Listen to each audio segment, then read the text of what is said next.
Supreme court में जो आज हियरिंग हुआ उसका क्या नतीजा हुआ, क्या सुप्रीम कोर्ट ने कहा। सुप्रीम कोर्ट में केस फाइल करने के कारण जो है सरकार जो है, गवर्नमेंट जो है, इस केस को जो है, आपका जो केस है बीपीएससी री एग्जामिनेशन का, सरकार उस पर विचार करने के लिए विचार कर रही है और लगभग चांसेस है कि सरकार उस पर डिसीजन भी लेगी कि आपका री एग्जाम होकर रहेगा। तो ये मान के रखिए कि आपका री एग्जाम होकर रहेगा। दुनिया का कोई ताकत उसे रोक नहीं सकता है, चाहे कोई भी हो। 95% आप जीत गए। पटना के डीएम का ना ही सिर्फ ट्रांसफर होगा बल्कि उस पर कानूनी कार्रवाई होके डिसमिस फ्रॉम सर्विस भी होंगे वो, कि आधा से ज्यादा सीटें तो बिक चुकी है। और यही बताया था कि इसमें 1 करोड़ 100 करोड़ 500 करोड़ का नहीं, इसमें 1000 करोड़ से ऊपर का मामला है। Now the paper leak has become the routine manner. मैंने जज साहब को बोला सुप्रीम कोर्ट में कि पेपर लीक जो है एक रूटीन मैनर हो गया है, इसलिए जो है किसी रिटायर्ड जज सुप्रीम कोर्ट की निगरानी में एक कमेटी बने और वह कमेटी जो है इंटायर इंडिया में जहां जहां एग्जाम हो रहा है उसको सुपरवाइज करे। तो ये सारी चीजें जो है उसमें थी।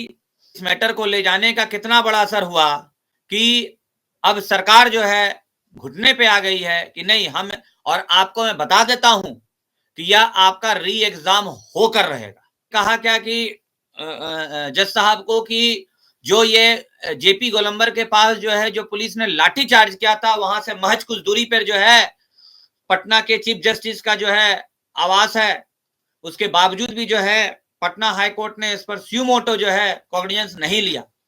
तो ये सारी तमाम चीजें जो है कोर्ट में बहस हुआ, जिसको पेपर ने भी जो है, न्यूज ने भी जो है ये रिकॉर्ड पे लिया और सारी चीजें जो है न्यूज में भी आई है।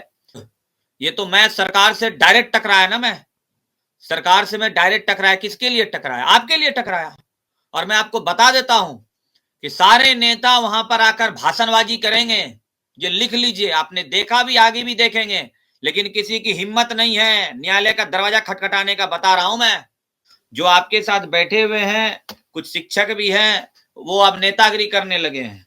एक तो शिक्षक हैं आपके जो कह रहे थे, क्योंकि मैं उस शब्द का इस्तेमाल नहीं कर पाऊंगा, जब आपके साथ 29 को लाठीचार्ज जब हुआ था, जो आपके नेता लीड कर रहे थे भाग गए थे प्रोटेस्ट साइड से, क्योंकि पुलिस पहले ही खबर हो गया था। क्योंकि अगर मैंने कह दिया इस मैटर का सीबीआई इन्वेस्टिगेशन होगा, रिटायर्ड जुडिशियल इंक्वायरी जो होगा, ये मैं कह दिया तो होकर रहेगा। कल स्वीटी शेरावत जो है, जो आपका पटना का जो सेंट्रल सिटी एसपी है, ये कुछ नहीं कर सकते। और आपने तो न्यूज के माध्यम से देखा ही होगा कि हमने क्या क्या पीरियड दिया था, डीएम एसपी और सारे पर कार्रवाई करने का मैंने दिया था।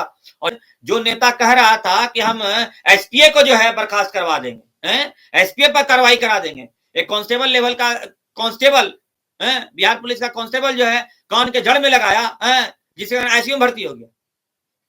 एक केस करने की एक औकात नहीं है, वो सीजीएम कोर्ट में औकात नहीं है। तो कहने का मतलब उस नेता से क्या उम्मीद कर सकते हैं, जो अपने लिए तो न्याय ही नहीं कर पा रहा है, आपके लिए क्या न्याय करेगा? जो अपने लिए जो है न्याय ही नहीं कर पा रहा है, पुलिस आके मार के चले गई, झापड़ मार दी, और झापड़ मार के चली गई, कुछ नहीं कर पा रहा है, बताइए ना। और तमाम बड़े बड़े वकील रखे हैं, लीगल लड़ाई है, कानूनी लड़ाई है, और इतने बड़े बड़े माफिया जो है, शिक्षा माफिया इसमें शामिल है। तमाम बड़े बड़े कोचिंग संस्था जो है, खान और ये जो है उत्कर्ष क्लास जो है वो शामिल है इस पेपर लीक में। तो कहने का मतलब है कि अगर शामिल नहीं है तो उसके 24 से 24 क्वेश्चन कैसे हुबहुल जो है मैच कर गया?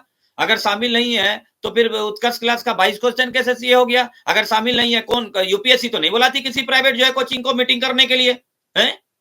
बीपीएससी ने क्यों बुलाया प्राइवेट कोचिंग इंस्टीट्यूट को मीटिंग करने के लिए? तो कहीं ना कहीं इन कोचिंग संस्थानों की संलिप्तता है इस पेपर लीक में।